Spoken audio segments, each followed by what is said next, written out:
There's 2 muffins sitting in an oven. One muffin turns to the other muffin and says, "Oh, it's hot in here." The other muffin turns back and goes, "A talking muffin!" It's been my favorite joke since 7th grade when Ashley G told it to me. And I remember telling it to my granny last year, and she kind of smiled and was like, "You dipshit." But more about my granny in a minute. 7th grade is rough for getting made fun of. Here's a conversation I had hundreds of times. It was something like, "You're tall." Yeah, I've bought pants before, I'm aware. Guys would follow it up with, "I could never date someone who is taller than me." Like, "Are you afraid you're gonna look insecure?" My husband's 5'6", and I tell you that man looks amazing with me. Sometimes the teasing's meaner. I got teased about my sex life. Thank you. And the absence of it. By choice. And so when crappy boyfriends are annoyed, I'm like, sure, understandable.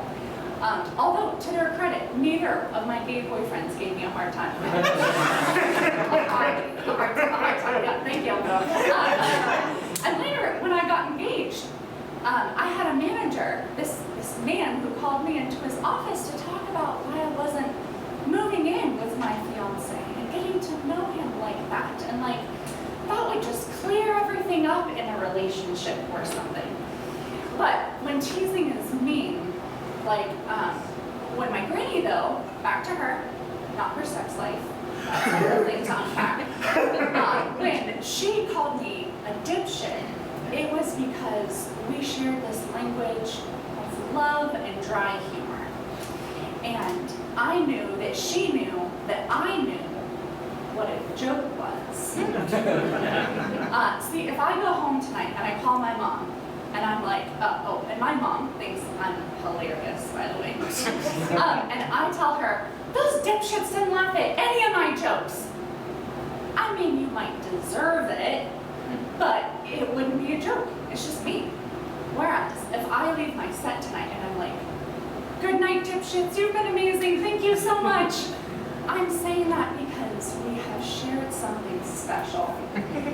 And I know, you know, what a joke is. Do you know who else knows what a joke is? Your mom.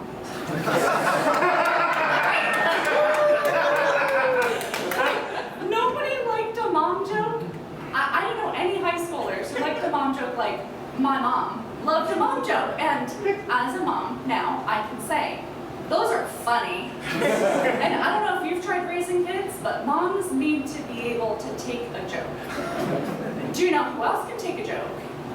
Chuck Norris, Locker, Texas Ranger. That man can take a joke.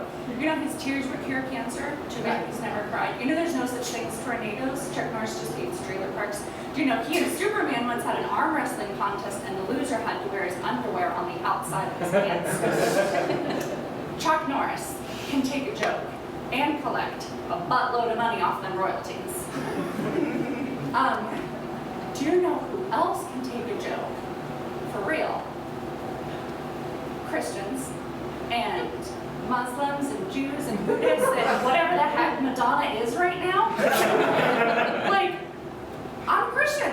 I can take a joke. And I say this because I've heard recently that jokes might offend religious people, and that it's okay because religious people don't come to comedy shows.